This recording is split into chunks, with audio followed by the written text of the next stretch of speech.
Bom dia a todos e todas. Eu sou a Fernanda Evangelista, sou uma mulher branca de cabelos enrolados claro. Estou usando uma blusa rosa e um batom rosa. Estamos muito felizes hoje de iniciarmos o nosso terceiro e último dia do nosso simpósio Simbratox Sintox.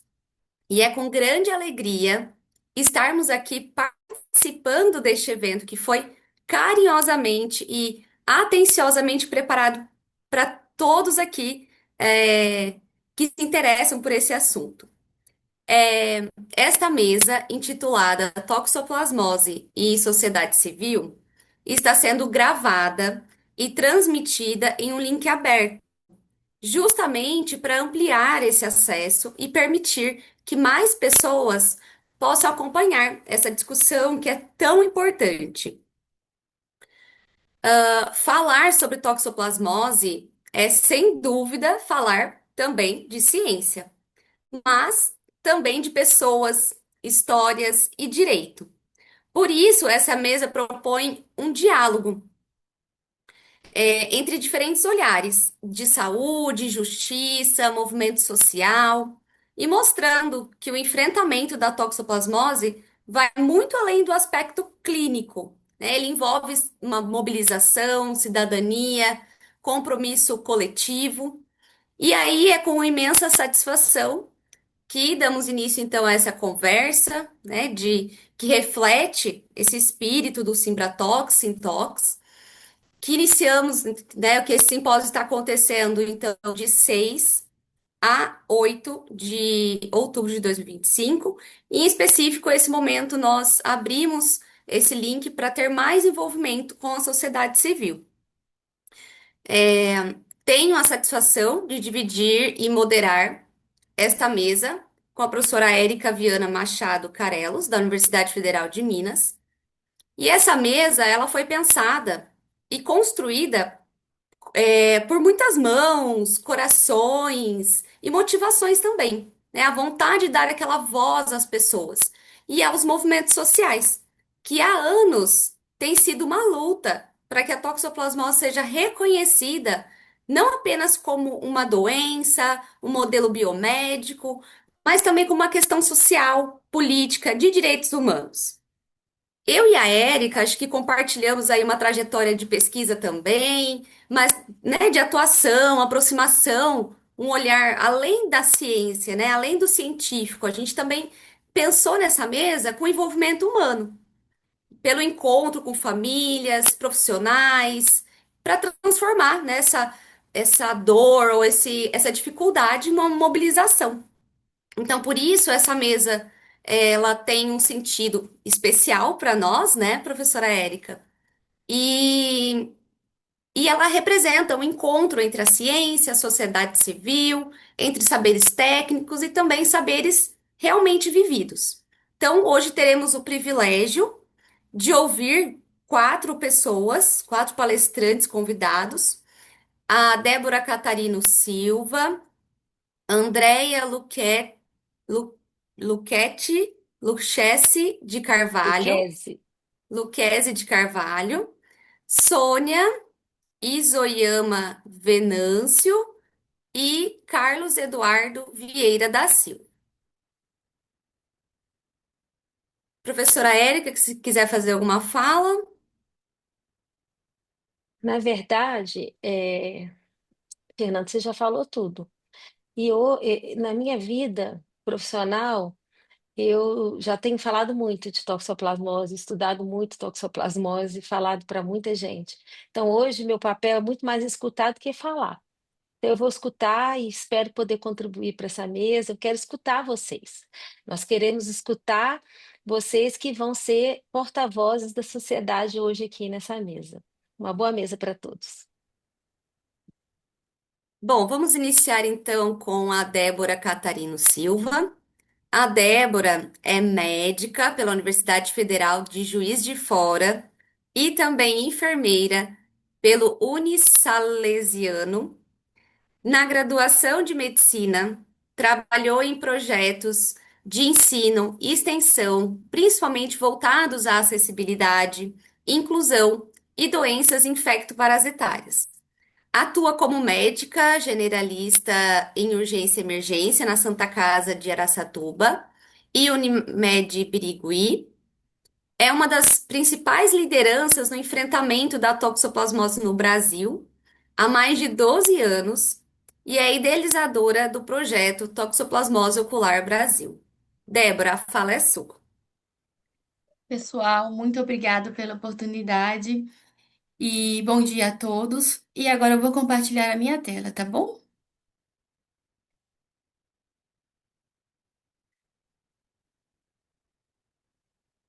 Tá aparecendo para vocês? Sim, Sim. Deixa eu só minimizar aqui o vídeo para mim conseguir enxergar direito. Bom, pessoal, meu nome é Débora, a Fernanda já me apresentou. E hoje eu gostaria de falar sobre a trajetória dos movimentos sociais no enfrentamento da toxoplasmose no Brasil, principalmente pela internet. Eu sou muito grata por ter local de fala dentro desse evento. Eu sei o quanto é importante os movimentos sociais terem visibilidade dentre as pessoas que estudam, que trabalham com a doença.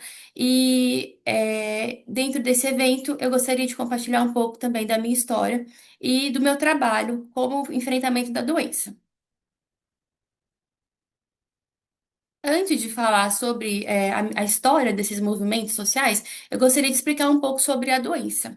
A toxoplasmose, ela é uma zoonose amplamente distribuída no mundo e o ciclo dela se inicia com os felídeos, principalmente os gatos, que são animais domesticados que têm mais contato próximo com os humanos. Esses gatos, os felídeos, eles eliminam a forma do protozoário que se tornará infectante no ambiente. Uma vez presente no solo, esses oocistos, eles são distribuídos, né? Com a chuva ou com a ingestão, né, das fezes desses animais por animais de sangue quente, entre outros, né?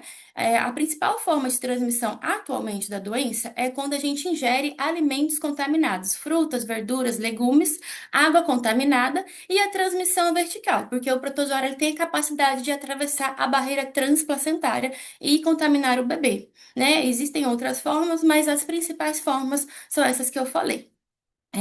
Uma vez que esse protozoário ele está dentro do organismo humano, ele pode ficar armazenado sem manifestar nenhum sintoma. Porém, em algumas pessoas, onde esse protozoário se armazena, ele causa uma lesão e, dependendo do local, a pessoa manifestará esse sintoma. Por exemplo, se ele se instalar na retina, o sistema imune vai criar uma defesa e isso vai causar uma necrose local e essa pessoa poderá ter perda de acuidade visual dependendo da área que esse protozoário se instala. E assim sucessivamente. Se for no cérebro, a pessoa pode ter manifestações no sistema nervoso central e assim por diante. Em algum momento da vida, esse protozoário ele pode recidivar. O que seria isso? Esse cisto romper e causar a manifestação da doença novamente. Então, a toxoplasmose é uma doença e um problema de saúde pública, e por isso que nós estamos aqui hoje falando sobre ela. Primeiramente, né, eu preciso falar por que que eu estou falando disso, né? Quem sou eu? Eu sou uma pessoa que tem toxoplasmose congênita, fui diagnosticada aos 5 anos, eu tenho sequela na mácula e minha mãe não sabia que tinha doença, por isso não tratou, né? Ela não soube que ela tinha toxoplasmose gestacional. Quando eu tive o diagnóstico, não nos informaram também que essa doença poderia recidivar. Eu tive 4 recidivas tratadas dos 16 aos 21 anos. E por que que eu me engajo na causa, né? Eu já estou no meu local de fala, não preciso me colocar, né? Eu sou uma pessoa que as pessoas entendem que, além de ser um profissional da saúde, eu sei o que elas estão passando. E isso nos une, nos aproxima. Mas eu sou como qualquer outra pessoa, né? Eu tenho minha vida própria. Eu não sou só a médica, eu sou a enfermeira. Eu sou a pessoa que corre, a pessoa que pesca, a pessoa comum, igual a todo mundo. E isso aproxima desse pessoal que eu estou acompanhando há alguns anos. E eu comecei a falar sobre toxoplasmose um pouco antes de me tornar liderança, porque eu me senti muito solitária durante o tratamento. E eu não tinha com quem conversar, com quem trocar experiência, então foram 4 recidivas, e em algumas delas eu tive perda total da visão, temporária, né? E foi muito difícil para mim conviver. Então eu não queria que ninguém mais passasse por isso. O começo de tudo, em falando de movimentos no Brasil, não começou no Brasil. Como sempre, né, a gente tem referências fora do país. Esse grupo foi um dos principais grupos e o primeiro grupo no Facebook a falar sobre toxoplasmose. Ele foi criado em 2007. Eu entrei nele em meados de 2010. E ele era um grupo, da Europa. E o pessoal falava sobre toxoplasmose e ainda no Brasil não tinha nada parecido. Esse grupo, ele foi muito importante porque muitos brasileiros entravam nesse grupo para poder compartilhar informações. Então foi ali que começou tudo esse engajamento, esse movimento. O engraçado é falar que quando o brasileiro entra, nos grupos, ele toma conta, isso foi uma verdade. Tanto que esse outro grupo foi muito importante também, e chegou em algum momento que eles tiveram que colocar mensagem para a gente não conversar em português, porque na época não tinha transcrição automática, né, do texto, e havia muita dificuldade para eles em conseguir entender o que a gente falava. Não tinha inteligência artificial e eu tinha que ficar traduzindo o texto o tempo todo, mas só dava comentários e publicações de brasileiros. E aí ele até conseguiu fazer aqui uma reclamação para a gente não fazer isso, porque estava atrapalhando o diálogo deles. Então, o brasileiro ele estava sem uma referência. Foi aí que surgiu o grupo do WhatsApp. Então, esse grupo não foi idealizado por mim, foi criado pelo Vitor em novembro de 2024. O Vitor criou o grupo, me adicionou e mais outras pessoas, e passou 2 semanas, ele decidiu que não queria mais se tornar moderador desse grupo, e eu e mais algumas 5 pessoas decidimos que nos iríamos tocar o grupo.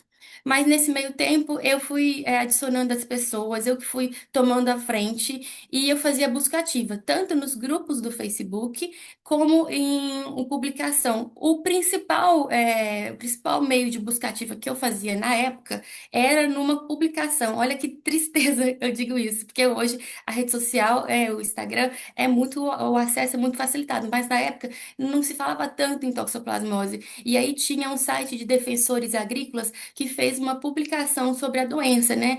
E havia mais de 300 comentários, e um pouco mais da metade deles era eu, que ficava conversando com pessoa por pessoa, como se fosse um blog desse site, falando se ela tinha interesse de entrar no grupo, como que ela se sentia em relação à doença, acolher mesmo. E foi aí que esse grupo foi crescendo. Então, de 17 pessoas, aí já passou por mais de 1.000, muito mais que 1.000 pessoas nele. E o grupo chama Toxoplasmose Não Volte. É, ele é o meu pupilo, meu chamego. Esse grupo é consolidado, ele já tem algum tempo, né? Desde 2014, ele funciona e ele não tem baixa nem alta. Ele é um grupo para as pessoas se comunicarem, trocarem experiências. E ele funciona muito bem porque a gente não conversa fora, né, do assunto de doença, de toxoplasmose. Ele é um grupo direcionado mesmo e muito acolhedor. E importante falar que a gente não gosta de fake news e a gente valoriza a ciência. Nesse grupo, a ciência é primordial. E no Brasil, né, foi criado outro grupo, esse é o principal, chama Toxoplasmose Brasil, ele foi criado em 2015 e foi um grupo importante para os brasileiros conseguirem conversar entre si e não sofrerem represálias por conta da língua utilizada, né, das publicações. É com pena que eu falo que quando o meu Facebook está desativado, eu não utilizo mais. Só que quando eu entrei para fazer as pesquisas, tirarem os prints, eu recebi essa mensagem que as mensagens dos grupos serão excluídas. E eu vejo que isso é uma perca inestimável, é um tesouro que vai se perder. Porque ali está a história de alguém, a vulnerabilidade de alguém que ela conseguiu. falar sobre isso para conseguir ajudar outras pessoas. Então, a história que ficou lá há 10 anos atrás ainda está presente ali, e outra pessoa que está passando por isso agora vai ler, vai entender, vai se emocionar e vai se sentir acolhido. Eu mandei mensagem para a Meta e não recebi retorno de quando isso irá acontecer e se os grupos vão acabar. Então, isso eu espero que não aconteça, mas isso é uma possibilidade. É, Quando foi em 2016, eu senti a necessidade de criar uma página na internet, porque as mensagens que ficavam no grupo, elas são importantes, mas nem sempre estavam organizadas. Então, eu criei a página Toxoplasmose Ocular Brasil. Inclusive, eu tenho até vontade de mudar esse nome para Toxoplasmose Brasil, porque a gente não fala só de doença ocular. E ela é muito importante no início, quando o Facebook entregava minhas publicações. Hoje em dia ela tem um baixo alcance. Eu parti para o Instagram por conta disso. Então, esse é o meu Instagram. Tanto o Facebook como o Instagram, só sou eu sozinha que faço as publicações, que faço os stories. Eu não tenho ajuda para isso. A página do Instagram, ela foi criada em 2020. Eu percebi que o Instagram entregava mais as minhas publicações, as publicações ficavam mais organizadas e eu consegui ter um bom retorno, né, das pessoas mesmo em relação aos comentários, às publicações, e eu mantive as duas páginas até hoje, pretendo manter.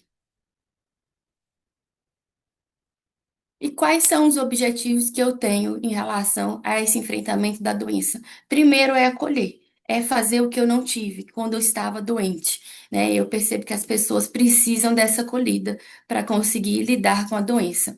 Informação também sobre a educação e saúde, sobre a doença, a cooperação entre os membros, as trocas de experiências e definir as perspectivas de vida, encaminhar as pessoas para onde forem necessários.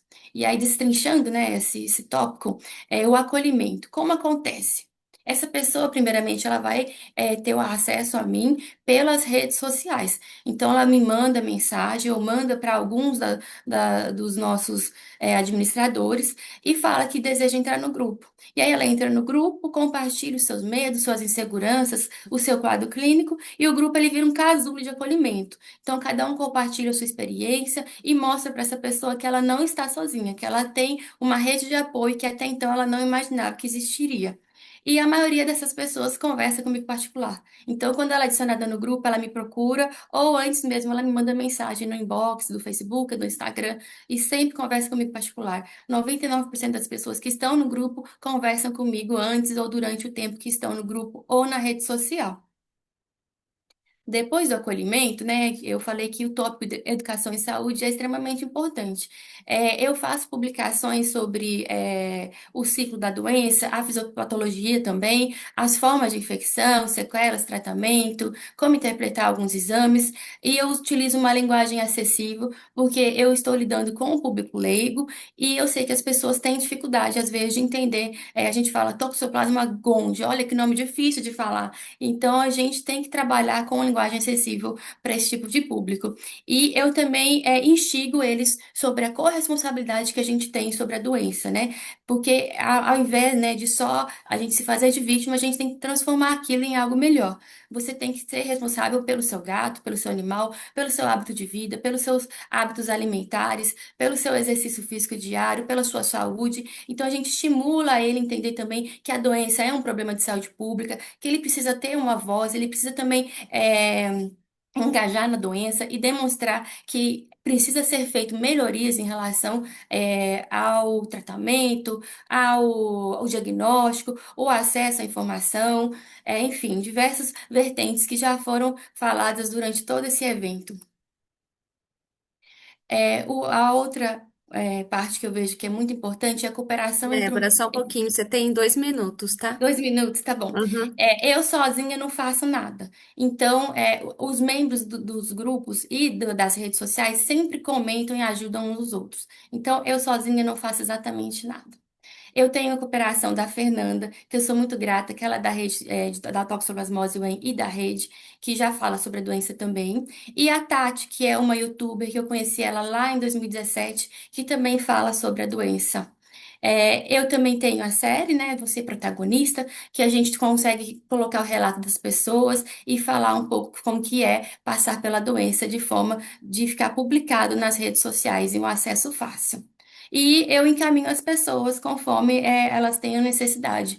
O CRAS, ao CAPS, a Defensoria Pública, né? E mostrar para ela que a toxoplasmose ela não é o fim, né? Ela é um diagnóstico, mas ela não é uma sentença. Eu mostro para os pais as possibilidades de futuro, como que é você enxergar seu filho com toxoplasmose e ter exemplos de superação para conseguir lidar com aquilo. E aí, eu sou muito grata, né, por poder ter o apoio de outras pessoas, né, o Matheus, a Ana, a Gabriela, a Cris, que ajudam no grupo, são administradores do grupo. E eu tenho um bônus aqui para falar sobre as estatísticas que eu fiz recente, que eu vou fazer um envio de demandas da sociedade civil para o Ministério da Saúde, e eu fiz essa publicação aqui e o pessoal respondeu. Das pessoas que manifestaram tóxico, 69% foram da forma ocular. Das pessoas que tiveram recidiva, mais da metade tiveram uma recidiva, né, além da primeira manifestação. Então, a gente sabe que a doença ela pode ter recidiva em torno de 60%. Então, essa estatística ela está batendo com as referências bibliográficas. Das pessoas que tiveram toxoplasmose ocular, a maioria tiveram, né, lesão central e perderam a acuidade visual. E das pessoas que tiveram toxo gestacional, infelizmente, a maioria delas não descobriram durante a gestação, só depois do nascimento. E das pessoas que tiveram toxoplasmose congênita, a maioria não tratou, né, refletindo a estatística anterior.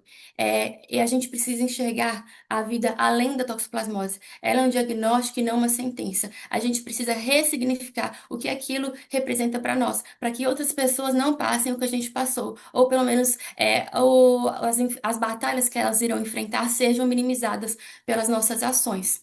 Eu sou muito grata por poder estar aqui hoje, já agradeci de novo, tanto ao pessoal do Ministério da Saúde, como o pessoal da rede, aos organizadores do evento, o pessoal do Movimento Nacional das Doenças Negligenciadas, o pessoal que me acompanha nos grupos, nas redes sociais. Eu sou eternamente grata por estar aqui hoje e eu espero ter passado um pouco de tudo que eu já passei nessa trajetória enfrentando a doença, lutando, dando visibilidade, explicando como que é a forma de manifestação, explicando como que você deve se cuidar, fazer profilaxia, enfim, eu sou muito grata mesmo. Meu tempo acabou, se eu pudesse falar o dia inteiro. Obrigada, Débora, pela sua fala. Eu acho que, não sei se é a Érica, mas eu fiquei muito tocada aqui. Até me emocionei, até é difícil de falar, né? Eu tô até aqui enxugando lágrimas. Foi assim, eu lembro no começo, né, de tudo, você estava nos grupos, a gente fazia até intercâmbios de pessoas para doarem medicamentos umas para as outras, porque houve um tempo que faltava perimetamina, faltava sulfadiazina, faltava tudo. E aí a gente se uniu muito nesse tempo, em meados de 2018, 2015, 2017, e a Fernanda foi uma figura principal nessa ajuda, né, de alguém que tem o conhecimento técnico também para falar sobre a doença, como pesquisadora, e, enfim, sou eternamente grata, Fernanda. Ai, eu fico muito emocionada com todo esse seu relato, né? A gente conversou já há bastante tempo. E, bom, pessoal, eu acho que se eu falar muito aqui, eu vou ficar até mais emocionada. Mas eu agradeço mais uma vez pela sua fala. Acho que foi muito importante você como pessoa, né, que tem toxoplasmose também se envolver com isso e falar a sua visão, não só como médica, mas como paciente. Então, muito obrigada mais uma vez, pessoal que quiser conhecer ali a página, né? Depois a gente pode passar aqui também. Se envolvam com essas páginas, né? Tem esses relatos aí também. Débora, obrigada mais uma vez. Obrigada. Vamos para o próximo. Gostaria de chamar então a Andrea Luchetti de Carvalho, que é médica, pediatra, infectologista pediatra, mestre em pediatria, professora da Ciências médicas. de faculdade médica, Ciências médicas de Minas Gerais. Ciências Médicas de Minas Gerais, médica de referência em genotipagem pelo Genotipagem. Ministério da Saúde, bolsista Fundepte, atuando no NUPAD, com toxoplasmose congênita. Você põe, André, a palavra é sua. tá, você pode pôr a tela para mim? Como é que... Pode transmitir aí você mesmo. Eu mesmo? Vai passar? Aham. Tá passando? Não, né? Tá indo. A tela tá Não, com... Como é que aquela eu... setinha verde para cima. Só... Pera aí.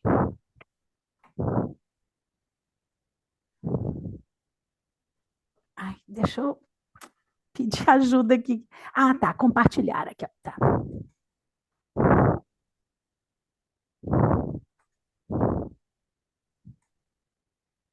Foi agora? Sim. Então, bom dia. Eu fico muito agradecida de ter participado desse simpósio. Agradecer especialmente a doutora Érica, né, que me chamou para estar compartilhando a minha vivência. Trabalho com a infectologia pediátrica há mais de 30 anos e, e o meu trabalho foi mais com o HIV e não na toxoplasmose, mas eu aprendi muito com o HIV. Primeiro, a expressão vivendo com HIV/AIDS, por isso que eu pus vivendo com a toxoplasmose, porque a gente é muito mais do que a toxoplasmose, a gente não é, né? Então, a gente aprendeu a não chamar o paciente de aidético, de hipertenso, de diabético, a gente aprender que ele é muito mais do que aquela patologia, é uma das características dele, mas não define aquela pessoa. Então, eu queria colocar isso para mim que sempre foi importante. Eu tive a infecção congênita, mas isso eu não sou a toxoplasmose, eu sou muito mais do que isso. E é isso que eu tento passar para os pais das minhas crianças, né, dos meus adolescentes. Quando eu converso, quando eu dou o diagnóstico, quando eu falo de sequelas, eu tento falar com eles da importância de falar de sonhos, de poder fazer mais, de ir para frente, e que ninguém é perfeito. Todos nós temos problemas e dificuldades, e importante é a superação. Por isso que eu pus esse bambu aí na tela para falar sobre resiliência, né? Porque um exemplo de resiliência é o bambu, porque ele não vai contra o vento, ele se dobra com o vento para ele não se quebrar. E a vida ensina a gente a fazer isso, a gente não tem que bater de frente, a gente tem que aprender a viver com as nossas dificuldades, né? Então, por isso que eu pus isso aí. E aí, como é que eu vou passar aqui? Não está passando?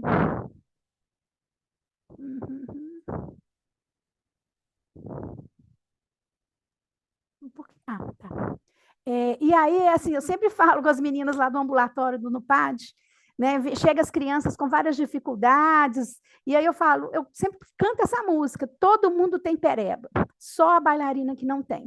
Então, o ideal de perfeição do nosso corpo humano, ele não existe. Todos nós temos problemas, limitações, e a gente vai viver, né, com essas limitações e aprender a viver com isso, né? Então, falando sobre sequela permanente, né? São alterações irreversíveis que vai provenientes de uma doença ou de um acidente, e aí causam limitações físicas, sensoriais, cognitivas ou funcionais que não desaparecem com o tempo, e a gente afetando a nossa capacidade de realizar atividades diárias. Então, a gente sabe que a toxoplasmose no Brasil, um problema de saúde pública, tem uma prevalência extremamente alta, os últimos estudos mostram 6 a cada 10 mil, né? Com sequelas graves, principalmente a sequela ocular. E a sequela a longo prazo, a gente vê as sequelas, o retardo psicomotor, a deficiência visual e auditiva. E a gente vê o comprometimento visual como a sequela mais comum do ambulatório. Quem trabalha com toxoplasmose, né, é a sequela mais que a longo prazo a gente faz acompanhamento, a gente precisa de retratamento, né? Então, a sequela que a gente e que a gente pode reverter alguma coisa também. né? Quando a gente tem um diagnóstico de uma recidiva precoce, o uso, né, de tratamento e corticoide, a gente consegue diminuir o tamanho da lesão desse paciente, né? E aí eu vou contar um pouquinho da minha história. Então, eu nasci em 1965. É uma época em que não existia triagem neonatal, não existia exame de toxoplasmose para grávida, não existia essa orientação. Eu nasci uma criança a termo, AIG, tive um desenvolvimento escolar adequado, peguei recuperação igual toda criança pega, no segundo ano primário, fiquei muito brava, porque fui a primeira da minha casa a pegar recuperação, mas aí eu vi que eu tinha de estudar, criar coragem, e estudar, pegar os livros, ler, né? Aí eu gostei, comecei a gostar de ler. E aí, caminhando na minha vida, em 83, já tinha pensado em fazer medicina, e eu estudava escola pública, Colégio Tiradentes, e aí, uma época extremamente estressante de qualquer adolescente, não é só agora que tem o Enem, sempre foi uma coisa, um momento, um marco na vida nossa, dos nossos adolescentes, né? A escolha profissional, e aí veio esse estresse todo, eu tive dificuldade visual, e nessa dificuldade visual foi feito o diagnóstico de toxoplasmose. Então, essa é a minha lesão que eu tinha, né, e que mantém essa lesão. Eu não tive recidiva, eu estava com 17 anos de idade, então eu tenho uma visão uninocular, né? Então, uma toxo. E aí, na época, ficou muito na dúvida se isso era congênito, adquirido, né? Eu não tinha sequelas neurológicas, assim, visíveis. Eu nunca fiz uma tomografia e nem vou fazer. Porque se eu achar uma calcificação, eu vou me vitimizar, né? Mas tá tudo bem, tá tudo indo bem. E aí, nessa época, eu tive de usar medicamento, eu tive de usar corticoide, eu tive um efeito adverso importante com a medicação, mas, e assim, o que mais me impactou nessa época foi o meu oftalmologista, foi a maneira com que o médico me falou. Eu estava véspera do vestibular da UFMG, quando eu fiz o diagnóstico, e aí eu perguntei para ele, doutor, isso é muito, porque 17 anos, né? A minha família não é nada, ninguém médico. Eu falei, doutor, isso é sério? Ele falou assim, você vai ficar cega. E assim, isso para mim foi um engasgo, um choro, uma depressão. Mas assim, a minha família, eu devo agradecer muito. Quando ele falou que eu tinha lesão de um olho, que eu poderia, o outro olho eu perdi, a acuidade visual. Ele falou assim, não, minha família me apoiou, você viveu aqui até agora, você superou escola, você está indo bem, né? Vamos tratar e vamos seguir a vida, né? E aí, eu entrei na faculdade de medicina. Dentro da medicina, por coincidências da vida, eu fui encaminhada para o grupo da Infecto Pediátrica. E aí eu tive um contato muito grande com a doutora Gláucia. E ela foi minha professora do 6º período, depois foi minha orientadora de mestrado. Eu acompanhei o grupo da Infecto como acadêmica, eu era monitora da pediatria, e eu fui acadêmica 2 anos, e eu participava dos atendimentos da doutora Gláucia, do doutor Tonelli. O ambulatório é muito rico em toxoplasmose. Depois que esse ambulatório ampliou com a chegada do HIV, ele deu uma modificada. Mas o inicial minha na infectologia foi com a toxoplasmose, a doutora Gláucia e o doutor Tonelli no ambulatório da Faculdade de Medicina da UFMG. E aí eu fui fazer residência em pediatria, já foi me encantando pela infectologia, né? Não só pela querer entender um pouquinho mais a toxoplasmose, mas veio a pandemia do HIV. E aí eu tive todo o interesse para a infectologia, entender sistema imunológico, entender esse sofrimento das pessoas que viviam com HIV, né? O medo que existia, o estigma que existia, né? E com uma doença sem cura, uma doença crônica. Então, assim, eu a envolvi bem com HIV, mas na hora de fazer o mestrado, eu acabei sendo seduzida pela toxoplasmose. E aí, eu fiz um mestrado meu em toxoplasmose congênita em 2001. Eu estudei 114 casos de toxoplasmose. Mas o que talvez a Érica me chamou mais foi porque assim, é no atendimento do ambulatório, né? Quando chega um paciente lá no NUPAD e ele está no começo do tratamento e a mãe tem várias dúvidas, né? Do futuro dessa criança, quem ela vai ser no futuro, ou um adolescente que está cheio de recidivas, né? Quando não tem assim, acometimento neurológico grave, microcefalia, atrofia cortical, é só lesão ocular, e geralmente lesão mais unilocular e a outra mais periférica, eu tento eu me coloco no caso.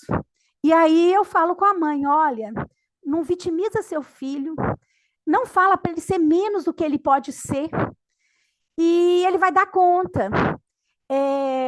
Tem algumas coisas que a visão unilocular vai dificultar, e eu tive não na minha vida por causa da minha visão.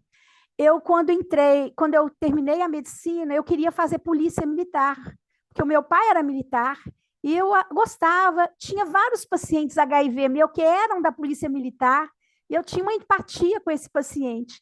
E aí eu quis fazer polícia militar, mas na hora de fazer o exame médico, o mesmo oftalmologista que falou que eu ia ser cega, falou que eu não podia exercer a carreira de militar. Então, os nãos que eu tive na minha vida foram principalmente por médicos. A minha família nunca falou não para mim, sempre apostou em mim, e eu fui seguindo, né? Não dá para ser militar, mas vamos fazer as outras coisas, vamos fazer o ambulatório, vamos ser funcionária do Estado, cirurgia também era uma coisa complexa para quem tem visão ocular, né? Porque a gente perde um pouquinho a noção de profundidade. E eu via que eu era horrorosa, porque a minha melhor amiga do curso, ela foi virar cirurgiã. E a gente lá no pronto-socorro, no João 23, fazendo sutura, né, aprendendo sutura, a sutura dela era maravilhosa. E a minha, ela era coisa horrorosa. Mas o professor falava assim, ó, parou de sangrar, tá feliz, André, é isso que você tem que fazer. Então, eu fui seguindo sem problema nesse sentido, né? Mas, assim, eu acho que o mais interessante é isso. No ambulatório, a gente tem uma visão, aproxima a gente mais do paciente. Quando eu estou lá atendendo e falo para a mãe que ele pode ser mais do que aquele problema ocular, que ele pode caminhar mais, né? E para não vitimizar tanto o filho. Porque a tendência dos pais é isso, né? Os filhos não deixarem os filhos crescerem, vitimizar, né? Eles ficam infantilizados, né? Uma das últimas consultas que a gente teve, uma das recente agora, últimas, era um adolescente tentando vestibular, e aí teve uma recidiva, mas a recidiva ficou perto da mácula, não pegou, e ele estava super chateado. Aí, né, a Érica me chamou e falou, Andréia, conta a sua história para ele. E aí eu contei, ele começou a chorar, e eu também, e a Érica. Porque eu falei assim, deixa eu te falar, isso, né, você vai tomar um remédio, isso vai cicatrizar, e sua vida vai continuar, você pode fazer o que você quiser, né? Então, acho que talvez foi por isso que a Érica me chamou mais para isso. Em 2023, eu aposentei na FEMIC e na prefeitura, então eu fechei um ciclo profissional, a gente vai conseguir ter a vida normal, eu tenho uma família, eu tenho 3 filhos, e agora eu estou caminhando para outras fases da minha vida. E você vó, estou muito feliz de ser avó, mas assim, e gozado que nesse momento eu retorno à toxoplasmose, né? Quando eu aposentei, eu falei assim, o que eu vou fazer, né? E aí tinha a Gláucia lá no ambulatório, eu falei assim, eu vou voltar com a Gláucia. E aí eu fui aceita e estou lá no ambulatório do NUPAD, né, fazendo o atendimento da toxoplasmose congênita. Então, a vida, assim, tive não na vida, mas, assim, isso não me diminuiu, tá? Então, eu acho que é isso que eu queria passar. Então, as coisas que eu aprendi na toxoplasmose foi 2 coisas, a resiliência, né, que é capaz de superar um problema, que né, que a gente, essas dificuldades que a gente tem, mas que todo mundo vai ter problema na vida, todo mundo tem pereba, né, e a empatia, né, quando eu estou com o meu paciente lá, que ele tem a toxoplasmose, a empatia com o pequenininho, ele não entende não, mas o adolescente, eu consigo conversar mais ele, e a mãe, né, eu consigo conversar com a mãe, né, de uma criança com toxoplasmose congênita e ver que aquilo não é uma sentença final, e com o adolescente também eu consigo falar com ele de sonhos. Eu sempre trabalhei no HIV com meus adolescentes, a pergunta que eu falava, o que você quer ser quando crescer? O que você está preparando? Então, eu tinha um menino que falava assim, eu quero ir para os Estados Unidos. Eu falei, você já começou a estudar inglês? Então, a primeira coisa é estudar inglês. Mateus, é o Mateus, até a Érica conhece o Mateus. Mateus é estudar inglês. né? Então, essa aí, e aí é estimular nessas crianças os sonhos, e eu acho que hoje tem muito mais políticas públicas de inclusão, né, do que tinha anteriormente, né? Então, é usar essas políticas públicas de inclusão, né? E eu acho que é só isso que eu queria falar, é que o correr da vida, ele embrulha tudo, a vida é assim. Ela esquenta, esfria, aperta, e daí afrouxa, sossega e depois desinquieta. Mas o que ela quer da gente é coragem, né? Para a gente continuar a nossa vida com dificuldade e seguir nos nossos sonhos. Tá? Obrigada, viu, gente? Obrigada, Andréia, pelo seu relato também, pela sua história, que espero que tenha tocado, né? Mais alguém aqui também, que tenha passado por isso, e ver a toxoplasmose não como um problema, uma sentença, né? Como dizem. Então, mesmo com essas vários percalços no meio do caminho, né? Você superou e está aqui para contar para a gente hoje. Muito, muito obrigada. Professora Fernanda, eu Érica, não se posso, quiser comentar. Uhum. isso, não posso deixar de falar. Andréia, maravilhosa, como sempre. Você estava preocupada e eu posso falar que uma das falas suas mais brilhantes que eu já escutei, dentre muitas que eu já escutei e tive a oportunidade de escutar como médica, como professora, hoje aqui você conseguiu fazer a sintonia perfeita entre ser médica, mas mais do que ser médica, ser um ser humano. E de sempre olhar para aquela pessoa que está na nossa frente, não como um paciente, mas como um ser humano.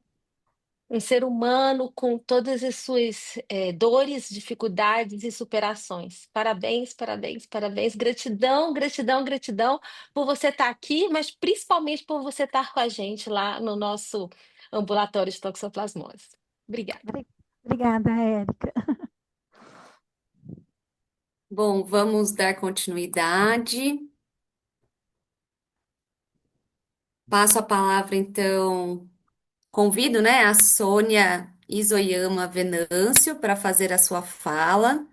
A Sônia é também pediatra, doutora em saúde pública, pesquisadora do Instituto de Saúde da Secretaria do Estado de Saúde de São Paulo, docente do programa de pós-graduação Nutrição em Saúde Pública da Faculdade de Saúde Pública da USP, atualmente coordenadora geral da atenção à saúde das crianças, adolescentes e jovens, Departamento de Gestão do Cuidado Integral e secretária de Atenção Primária à Saúde.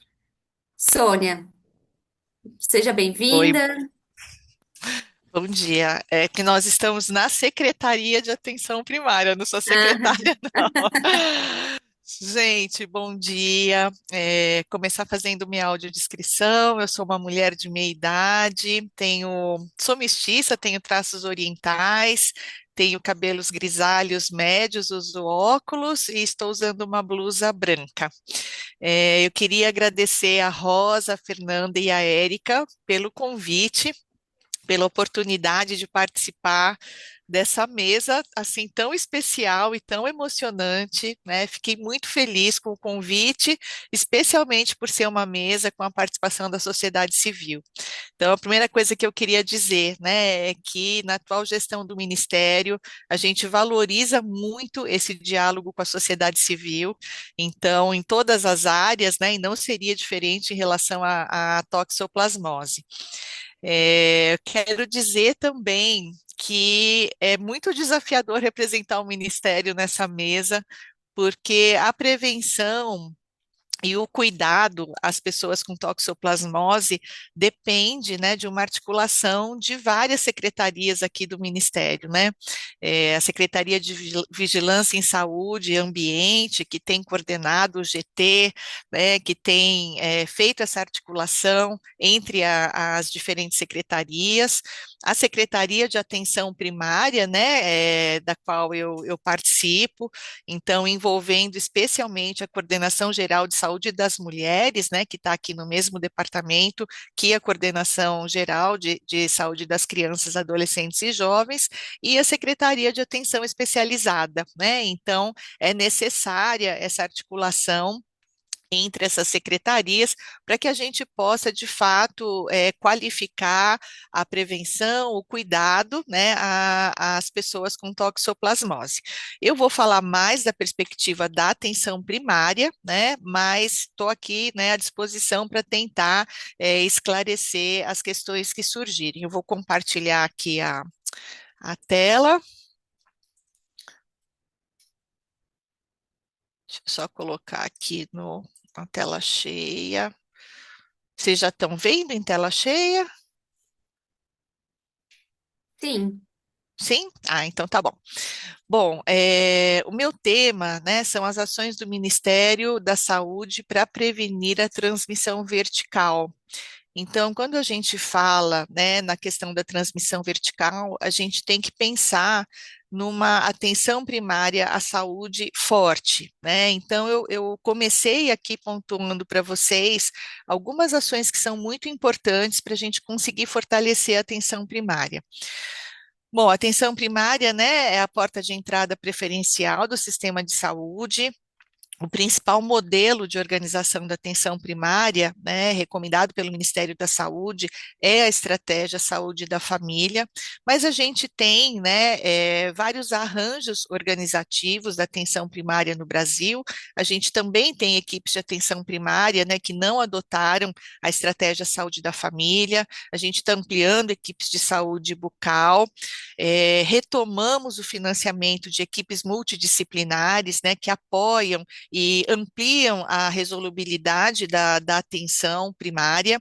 Temos equipes de saúde da família ribeirinhas, os consultórios na rua, as equipes de atenção primária prisional. Então, são todos modelos, né, de equipes que são financiadas pelo Ministério da Saúde, e a ideia sempre é a gente ampliar, né, o acesso da população à atenção primária. Quero ressaltar também que a gente teve aí uma expansão significativa da estratégia Saúde da Família no Brasil. Então, em 1994, a gente começa, né, com 300 equipes, chegamos em 2025, né, com em torno de 54 mil equipes de saúde da família. Então, é uma estratégia que está muito capilarizada, que tem uma alta cobertura populacional. Então, isso nos dá, né, a oportunidade de atuar, né, e incluir a maioria da população, né, que é usuária do SUS, e uma outra estratégia importante também para fortalecer a atenção primária é a ampliação, né, a construção de novas unidades básicas. Então, no âmbito do novo PAC Saúde, o Programa de Aceleração do Crescimento, a gente tem aí a previsão de construção de 1.800 novas unidades básicas de saúde. Então, estou dando esse contexto mais geral para vocês, né, para dizer que o Ministério da Saúde vem investindo bastante para fortalecer a atenção primária como um todo. Passando então agora para as ações para qualificação da rede de atenção à saúde materna e infantil. Então, a principal estratégia, né, do Ministério da Saúde para essa qualificação, a organização dessa rede, é a Rede Aline. A Rede Aline é uma atualização da Rede Cegonha, né, que visa fazer um aprimoramento da organização dessa rede.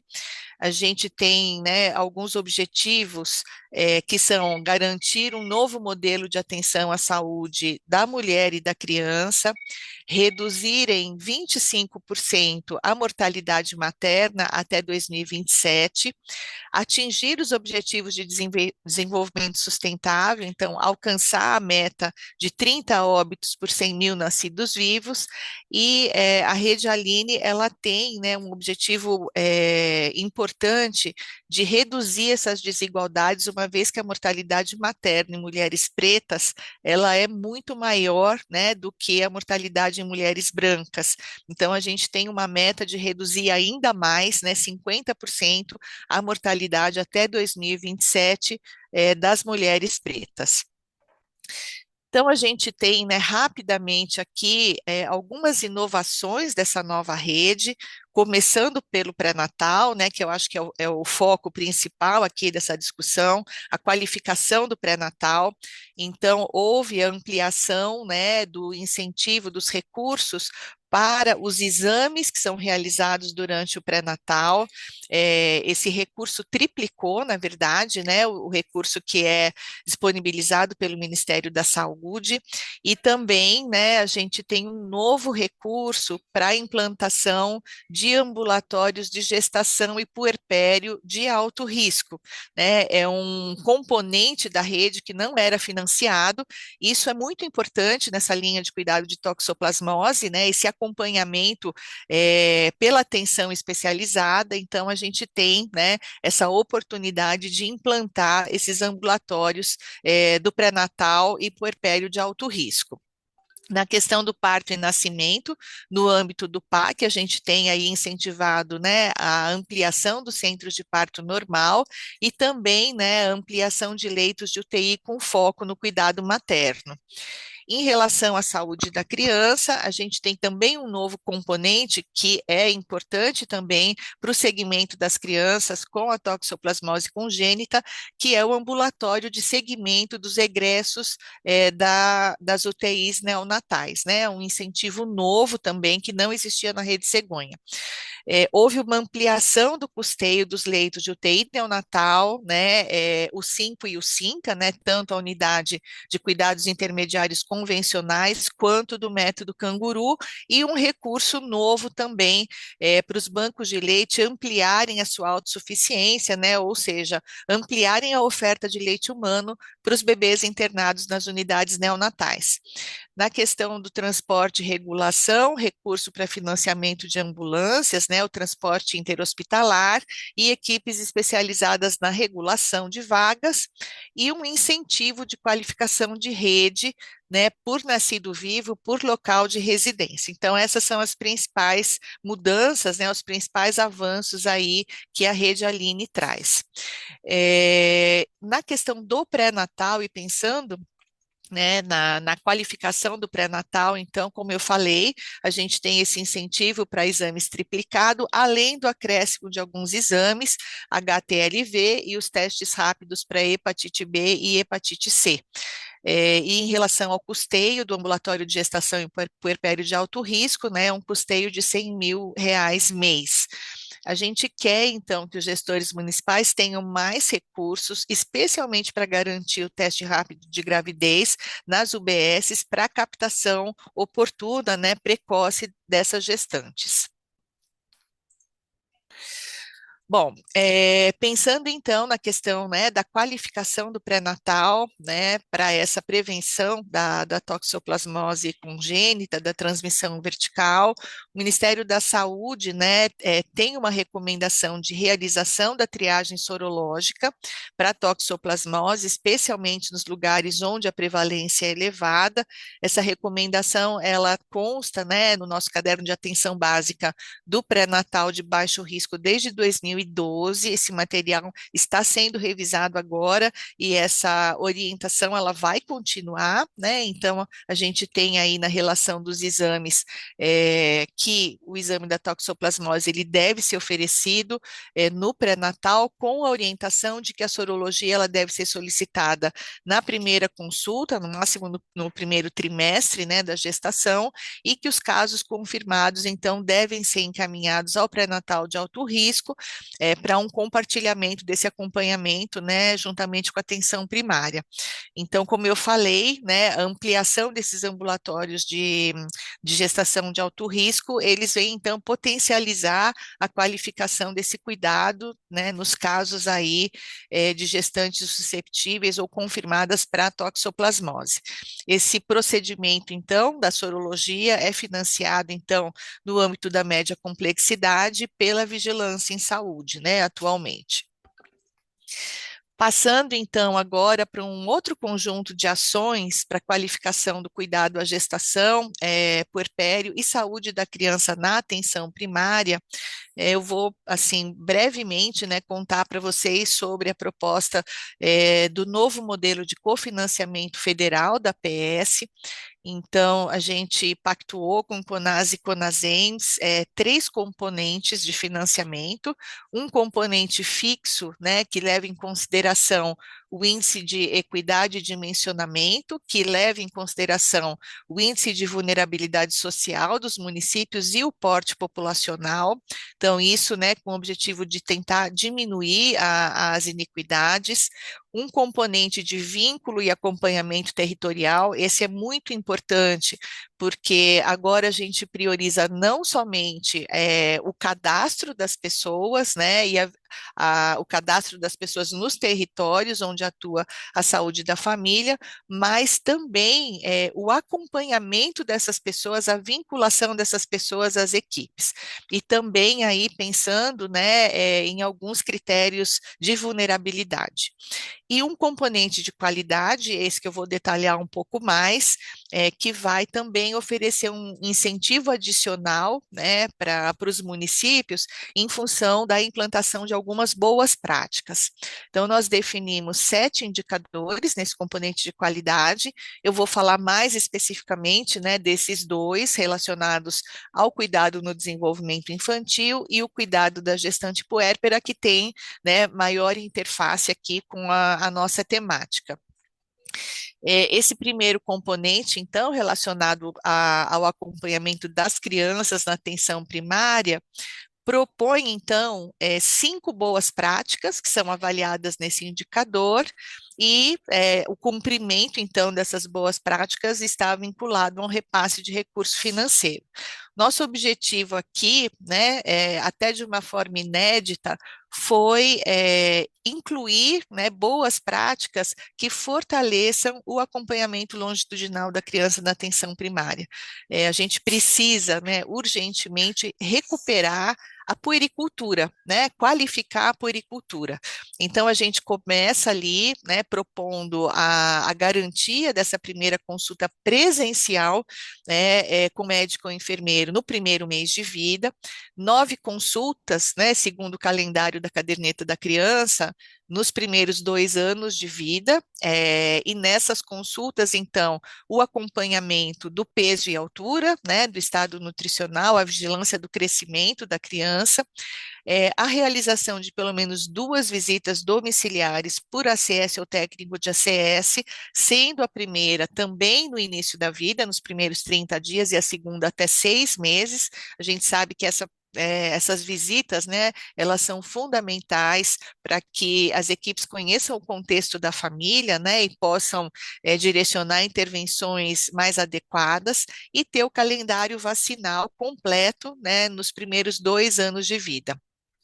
No contexto dessas boas práticas, embora a gente tenha colocado como boa prática a primeira consulta até o 30º dia de vida, a nossa recomendação, com base nas evidências, é que essa consulta aconteça na primeira semana de vida, né, o mais precocemente possível, e a gente tem orientado, então, naqueles municípios, né, que realizam a triagem neonatal, o teste do pezinho na atenção primária, que se faça essa consulta e também a coleta, né, do exame do teste do pezinho entre o 3º e o 5º dias de vida, tá? Aqui é um panorama para vocês, né, mostrando a urgência da gente qualificar de fato a puericultura.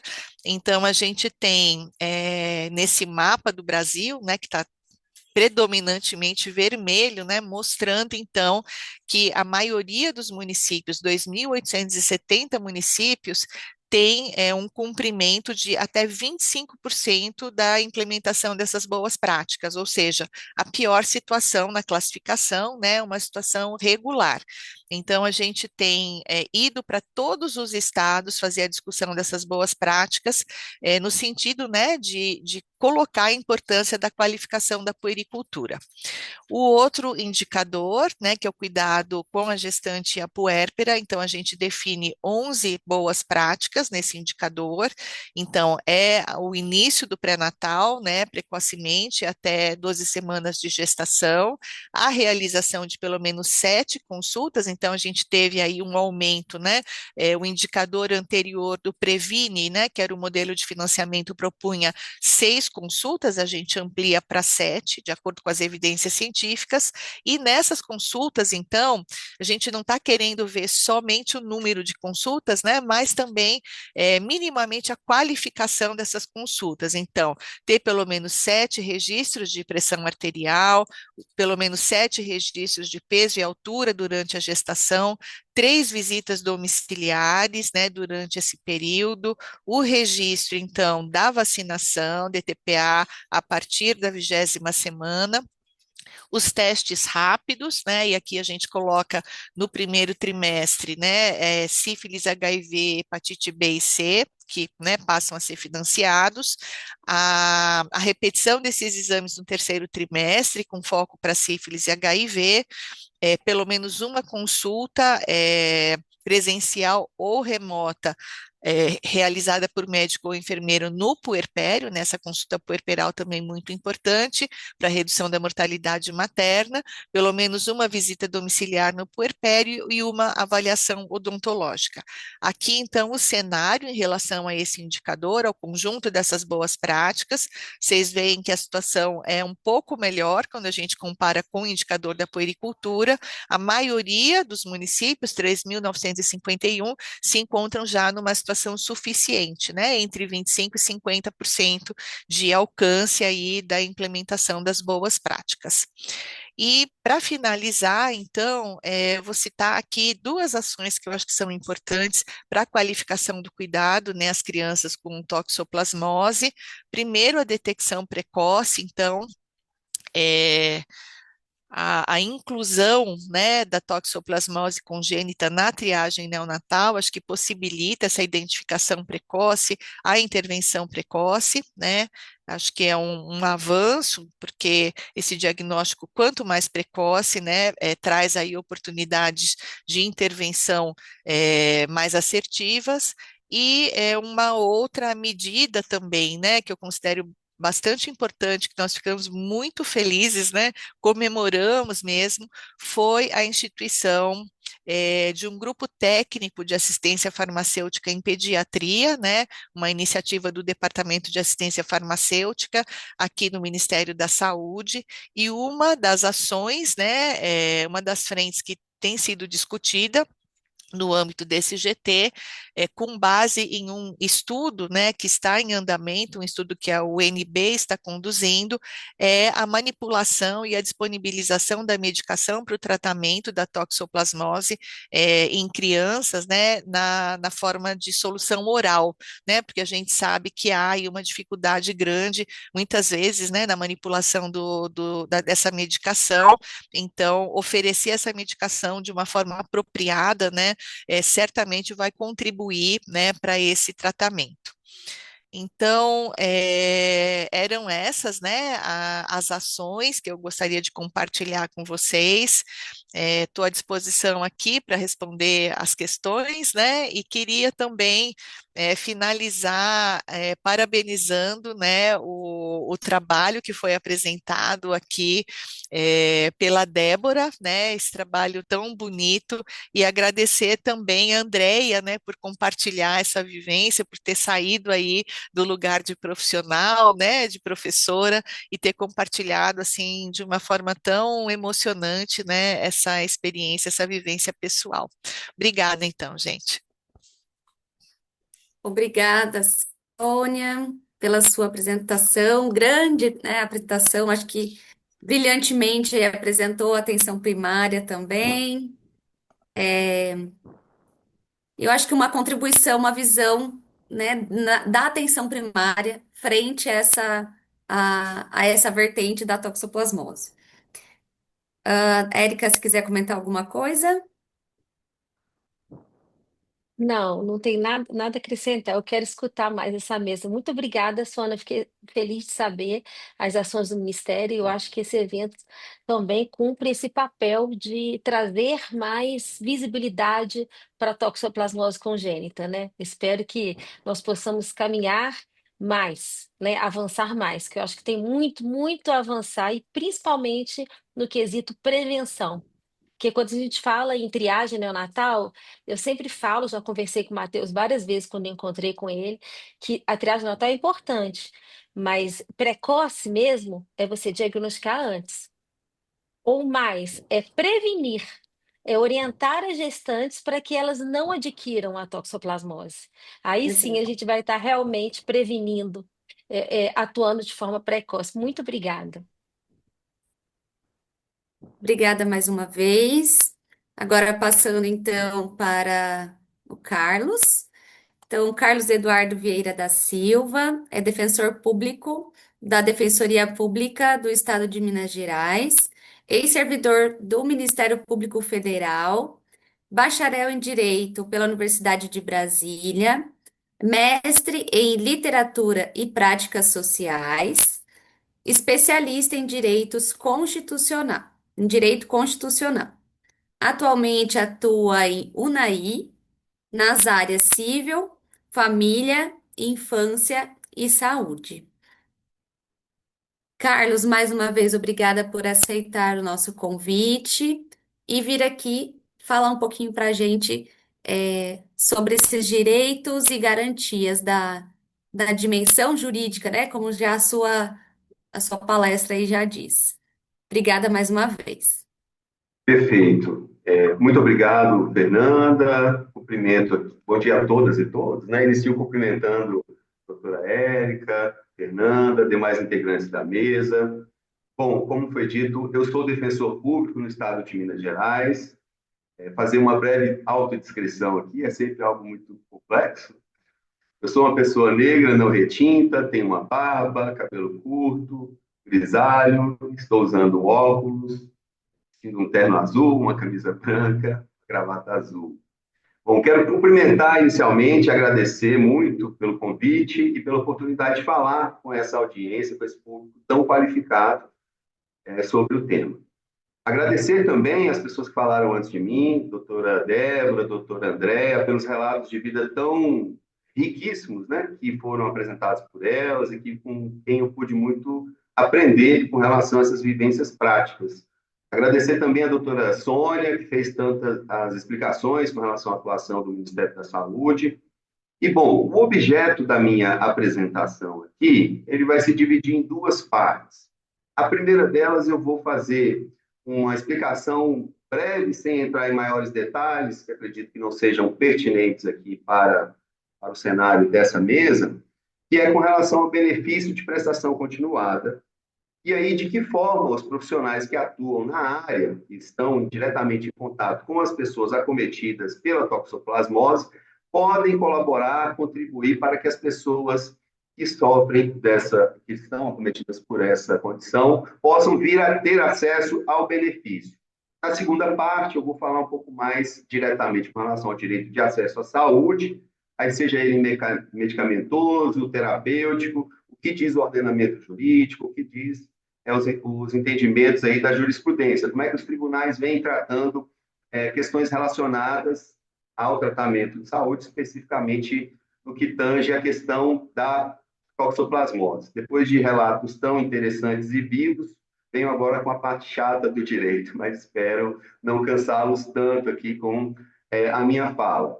Os slides estão com um texto um pouco extenso, eu não vou ler tudo, mas a ideia é que ele possa ser disponibilizado para consulta posterior dos interessados, tá certo? Bom, então vamos lá. O benefício de prestação continuada, ele é um benefício, uma garantia de um salário mensal para pessoa com deficiência ou pessoa com 65 anos ou mais que comprovem não possuir meios de prover a própria existência ou de tê-la provida por sua família.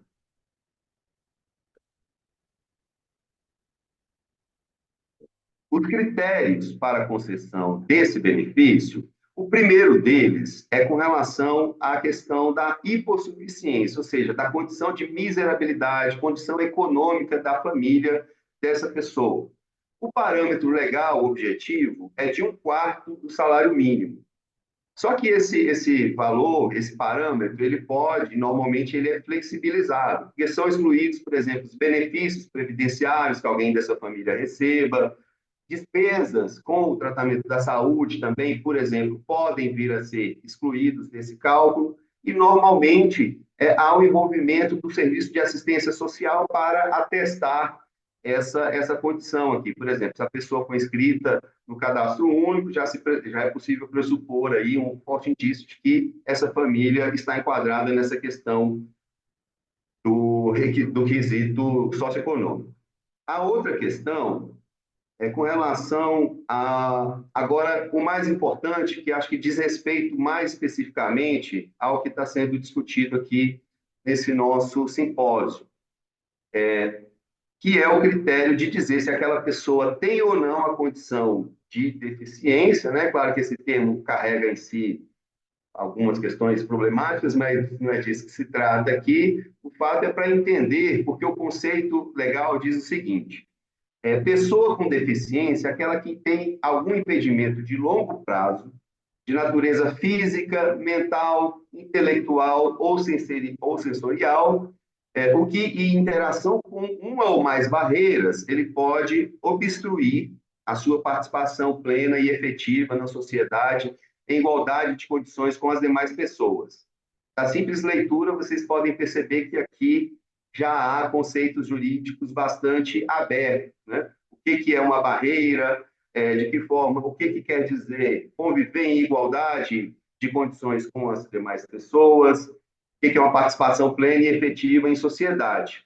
E aí, esses relatórios médicos, os relatórios da assistência social, o entendimento dos juízes, dos tribunais, é que, vamos dizer assim, irão preencher de sentido esses conceitos abstratos. Isso se dá a partir da prática, do dia a dia, da casuística mesmo, conforme cada situação. Portanto, no caso aqui, a pessoa que esteja com essa condição, ela primeiro vai se submeter à avaliação médica do seu médico assistente, de quem está fazendo aquele acompanhamento ali. Normalmente, como disse a doutora aqui, o médico da assistência primária ou o especialista da gerência regional, enfim, conforme for a realidade de cada município, de cada cidade, de cada estado. Após isso, essa família, uma vez atendido o requisito social, ela vai, de posse desse documento, dessa documentação, buscar o INSS. Atualmente, isso se dá, inclusive, de forma remota, por meio de aplicativo. E aí vai ser agendada uma perícia com a equipe médica pericial do INSS. Neste momento aqui, a pessoa vai levar toda essa documentação. E aí, com relação a isso aqui, já falei que há a possibilidade de ampliação dos critérios socioeconômicos. E o que vai ser considerado aqui? O grau dessa deficiência, o grau de comprometimento dessa condição, se tem ou não uma dependência de terceiros para o desempenho das atividades básicas da vida, do dia a dia daquela pessoa, e de que forma também o custeio para o tratamento daquela condição compromete, em que medida, o orçamento daquela família, sem comprometer a subsistência minimamente digna daquele núcleo familiar. E agora, entrando um pouco, que eu fiz, peço até perdão por algum equívoco terminológico que eu possa vir a dizer aqui, mas eu fiz uma pesquisa mais da abordagem, obviamente, jurídica aqui. E aí analisei alguns precedentes com relação às hipóteses de concessão nos casos de toxoplasmose. E, a partir disso, o que eu pude observar? Que a concessão do benefício de toxoplasmose exige análise de inúmeros outros fatores, porque, como os senhores sabem muito melhor do que eu, o simples diagnóstico da toxoplasmose, por si só, não leva a um quadro de sequelas incapacitantes. Então, vai ser necessário dizer aqui, nesse relatório médico, do médico assistente, de que forma essa toxoplasmose afeta aquele indivíduo, né? É preciso que a doença gere um impedimento de longo prazo. Então, em regra, esse benefício aqui ele só vai ser concedido naquelas hipóteses em que é uma sequela. E por longo prazo, entende-se aqui algo próximo a 2 anos ou a partir de 2 anos, né? E aí, de novo, a natureza pode ser física, mental, intelectual, sensorial, e que aí vai causar algum tipo de obstrução, de barreira para aquela pessoa ter um convívio social pleno, especialmente autônomo.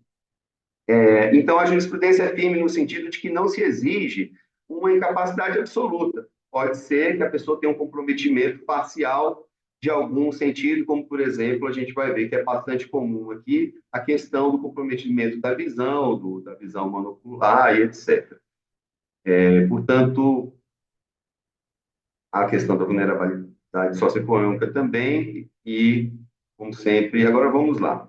A jurisprudência, aqui os precedentes que eu vi, são mais comumente concedidos o benefício de prestação continuada para aqueles casos em que há a toxoplasmose ocular. Como os senhores sabem muito melhor do que eu, pode haver aqui lesões na retina, levando à perda parcial ou total da visão, a depender do grau de comprometimento visual, a incapacidade para o trabalho e para a vida independente pode ser reconhecida. Nesse caso aqui, tem-se um grande número de concessões de benefício, não vi muitas decisões em sentido contrário. Depois eu vou dizer exatamente o que o médico precisa fazer constar desse relatório. Também hipóteses que são comuns de concessão são os casos para neurotoxoplasmose, pessoas com sistema imunológico comprometido, como portadores de HIV.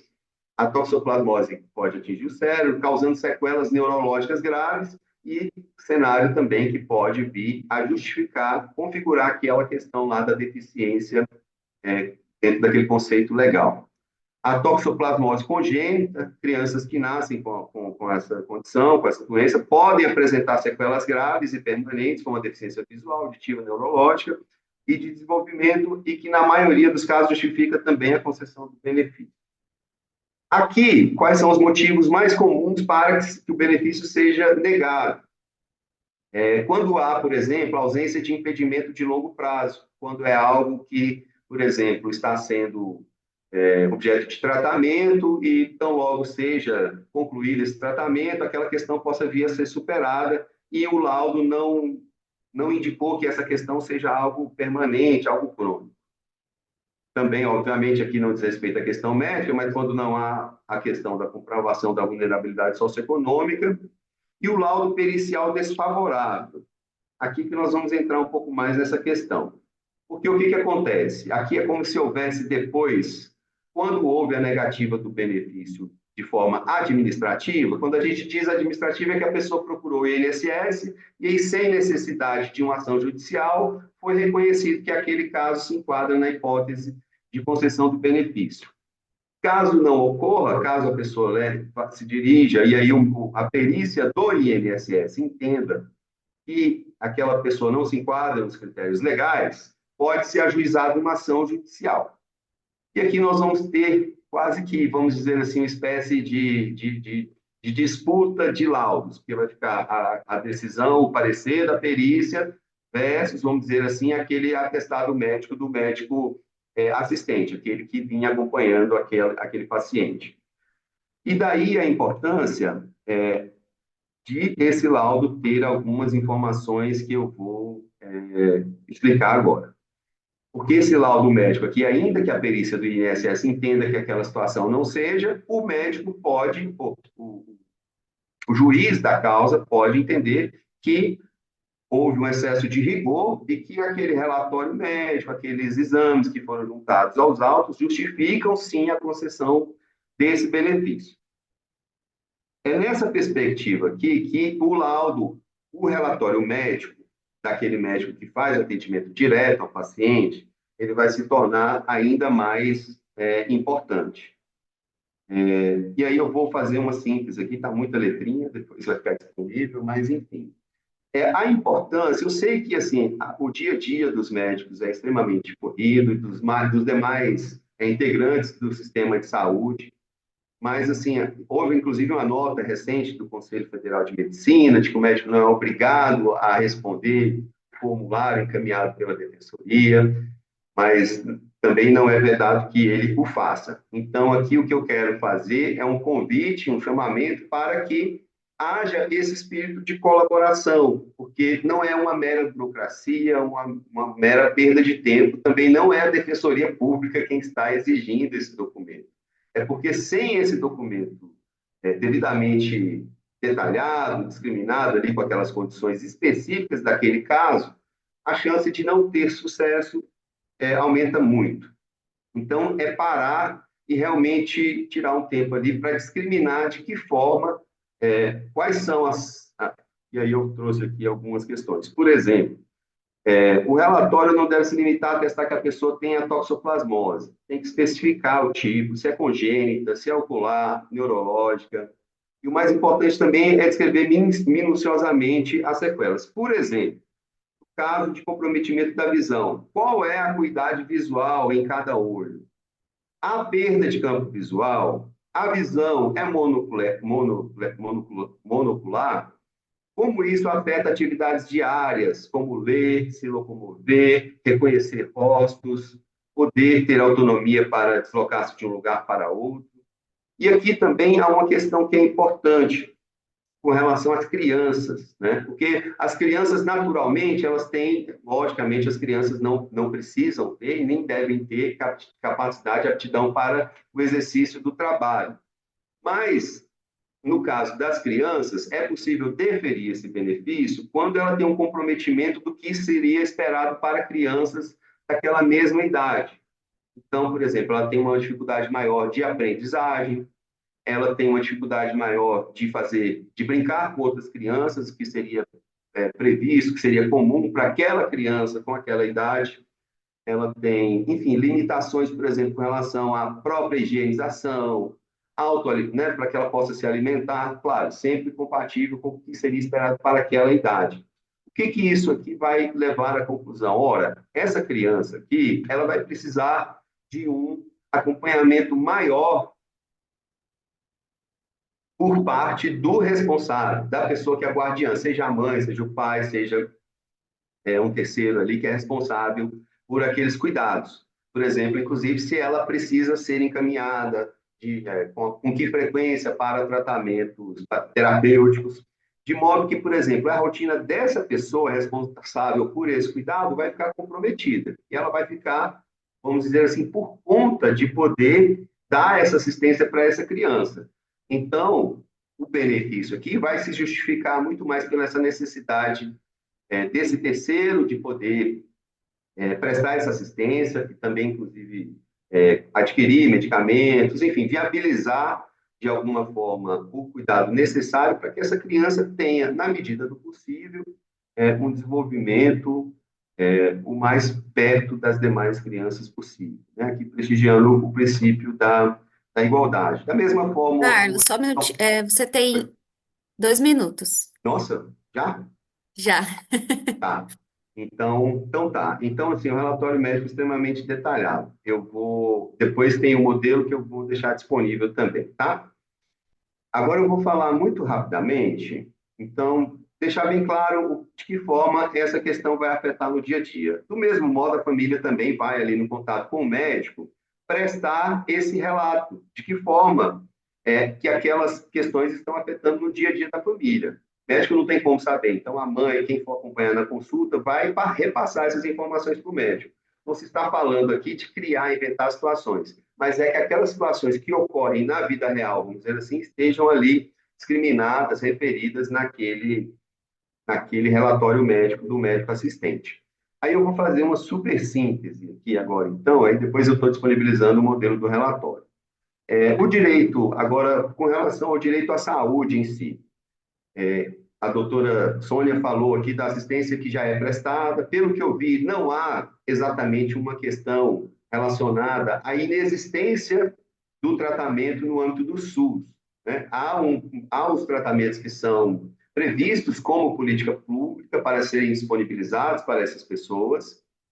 O que não há, o que enseja muitas vezes a propositura de ações judiciais, das pessoas buscarem a defensoria, é quando esse tratamento que existe não está disponível naquele município, naquela localidade, não está sendo oferecido para aquela família, para aquele paciente. Então, assim, a Constituição ela garante o acesso à saúde, o direito à vida, né? E esse direito à vida ele compreende não só a dimensão de continuar vivo, mas de ter uma vida digna, como a gente observou aqui os relatos das pessoas que me antecederam, que conseguiram aí, de alguma forma, tocar suas vidas com dignidade, com inserção, com superação. O tratamento da saúde, seja farmacológico, seja terapêutico, ele deve, portanto, propiciar isso à pessoa. E aí, já encaminhando aqui para o final, é assegurado o acesso integral às linhas de cuidado voltadas à saúde da criança por meio do sistema. E aqui cabe dizer também que há referência expressa, né, que incumbe ao poder público fornecer gratuitamente àqueles que necessitarem de medicamentos, ófices, próteses e outras tecnologias assistivas relativas ao tratamento. Aqui, o relatório médico vai mudar um pouco, e aí eu já estou concluindo, tá? O relatório médico ele vai mudar um pouco com relação àquele primeiro, porque aqui não, o objetivo aqui não é atestar que aquela pessoa tem um quadro que causa algum tipo de limitação, mas dizer que aquele tratamento que está sendo requerido e não está sendo oferecido, disponibilizado pelo sistema de saúde, ele é necessário e ele é urgente para aquela condição.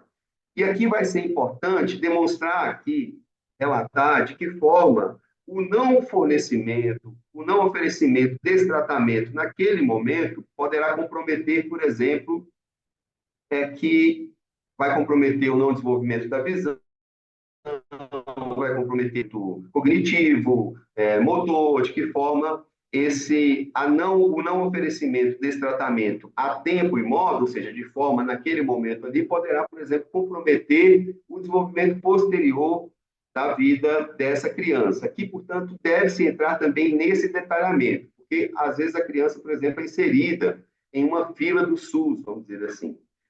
E aí, esse relatório médico, ele pode servir como um instrumento não de furar a fila, mas de pressionar para que aquele caso individual possa vir a ser atendido e mostrar para o poder público que há uma fila, que essa fila está causando, inclusive, é, reflexos insuperáveis na vida das pessoas. Então, assim, eu digo que a atuação da Defensoria Pública, ela vai se dar quando a política pública não funcionou. E aí nós vamos entrar como um instrumento para poder, de alguma forma, tentar viabilizar o acesso daquela pessoa, daquele indivíduo, daquela família a esse tratamento. É claro que, muitas vezes, dependendo do local, a gente tem uma dificuldade grande, mas também não há, por exemplo, restrição de que seja determinado que aquela criança seja levada para tratamento fora do domicílio, que aquele tratamento seja custeado na rede particular, caso não tenha disponibilidade, enfim, que a gente sabe das diferenças existentes no nosso país, cada local é uma realidade. Então, o fato é que essa criança, esse adulto, esse indivíduo deve ter acesso a esse tratamento. Claro que, em regra, a gente gostaria que fosse isso acontecesse de forma pelo via administrativa, sem maiores questões jurídicas, mas, eventualmente, havendo a necessidade, a Defensoria Pública é um instrumento que pode ser acionado para auxiliar a família na busca por esse direito, por esse tratamento. Realmente, aqui daria para falar muito tempo, mas acredito que deu para dar uma pincelada, tem outras informações desse materialzinho que eu fiz para vocês. Foi? Passou? Como estamos? Perfeito, tá ótimo. Então, Estamos tá. aí com 2 minutos. Eu agradeço mais uma vez, Carlos. Estamos tendo aqui muitos elogios, agradecimento pela sua fala. Eu acredito que foi um fechamento assim de todo esse assunto. Fiquei muito feliz com todas, né, as participações. Eu vou partir então, para ser mais rápido, para as perguntas e tentarmos resolver isso. E podemos até fazer, né, uma conversa, acho que entre todos vocês e um respondendo o outro, não tem problema. Temos aqui muitos elogios. Parabéns, Débora. Uma honra conhecer a Débora. O Matheus Melo comentou. Débora, Temos aqui, linda e profunda apresentação. Com base na sua experiência, quais frentes, estratégias, ações na área de saúde e educação poderiam ser fornecidas com a participação real da sociedade civil em relação a tóxico? Se você já falou, peço desculpas por ter perdido. É, há algum grupo ou associação do tipo CNPJ de pessoas que vivem com condições de saúde? Você poderia comentar um pouquinho mais sobre isso?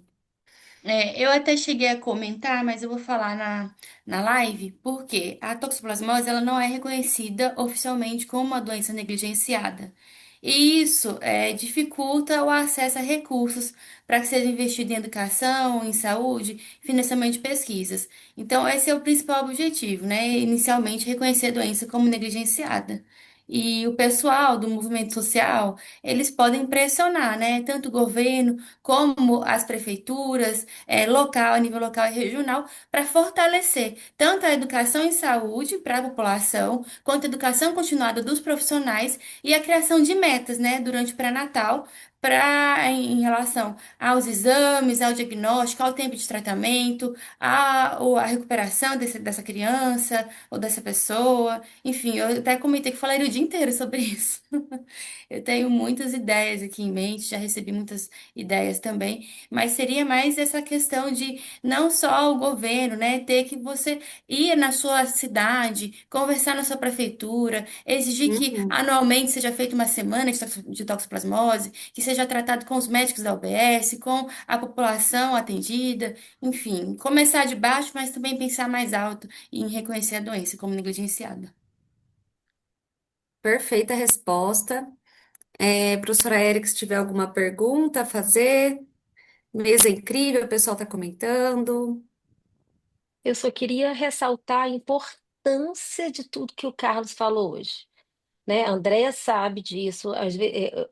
Quem trabalha na área de saúde sabe, e tem uma parte que você fala assim: olha, não é inventar, sabe, Carlos? Porque às vezes a gente está atendendo paciente, o paciente traz um relato para a gente. Eu já passei, eu vou ser muito sincera, eu falei assim, gente, mas eu não estou vendo isso, o que que eu posso falar nesse relatório? O que que eu posso atestar? Isso é um relatório, eu estou atestando. Então, foi muito esclarecedor essa sua colocação. Olha, não tem como ver a realidade do paciente lá, ele está me relatando isso. Então, isso é importante demais para a gente poder aprender a fazer relatório, para que a gente possa realmente reverter esse relatório em benefício para o paciente. Obrigada. E que bom que vai ficar gravado, né, Fernanda? Porque aí a gente vai ter acesso em muito pouco tempo, né? A gente vai poder revisitar essa palestra quando a gente tiver dúvidas. Obrigada. Exatamente. E É, vou compartilhar também o documento, que acabou com essa informação também. Fique à vontade, tá, Fernando? e agradecemos, Carlos, pela sua disponibilidade. Puder mandar, assim, a gente consegue providenciar, né, disponibilizar para quem precisar também. Bom, infelizmente, encerramos aí o nosso tempo. Se deixasse, a gente ficava falando aqui muitas e muitas horas, né, sobre isso. Agradeço cada um de vocês pela participação, pela disponibilidade do tempo, do conhecimento e também do relato pessoal. Gostaria então de fazer um print da tela, então todo mundo fazendo um sorriso. Aê! Bom, pessoal, muito obrigada. Vamos nos preparar então para a próxima apresentação. Passo a palavra então para a Lilian.